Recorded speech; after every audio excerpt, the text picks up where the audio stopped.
Hi, and thanks for logging on to the Daily Dvar News, a brand new Halacha for you, and it's for Tuesday, 22nd day of March. Here we go.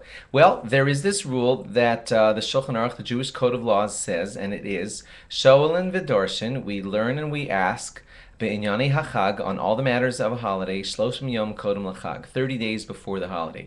In plain English, that means that as a holiday approaches, at least 30 days before the holiday, we start studying all the laws of the holiday so we'll know all about it. You know what that means? It's time for us to start hunkering down now on the laws of Pesach, because Pesach has a lot of laws, and we need to study them starting immediately. Number one, there is a rule called Ma'os Chitin. It's not directly related to Pesach, but it's probably the most important for me to kick off with because it's the one that needs some prep time. You know how I was just telling you as Purim approached that you should make certain to always put a lot of your efforts into Matanos La'avyonu, gifts to the poor.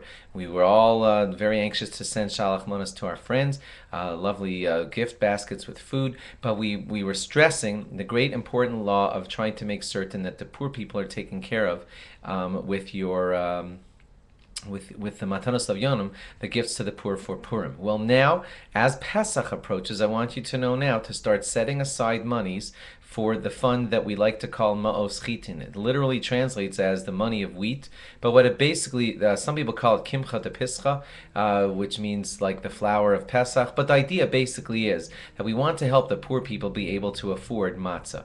Good, proper matzah is expensive to buy, and we want to help people, especially those who are poor and don't have the necessary funds. We want to help them by donating to causes called Ma'os Chitin. There, you can always go to the rabbi of your town and ask him how you can help, but you should be setting aside some of your money to make certain that other people in your town who can't afford matzah and the expensive wines, etc., needed for Pesach, make certain that you are helping them get that.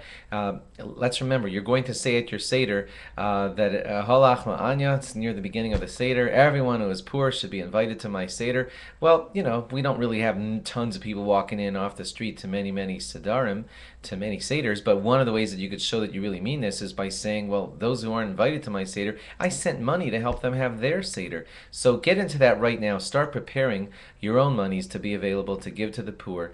Ask your rabbi how to get the money to the appropriate people so that you can help other people have the same wonderful Pesach, hopefully, that you are going to have. Thanks for logging on. That's the first of the laws you need to know as Pesach approaches. Log on again tomorrow for more. Bye-bye.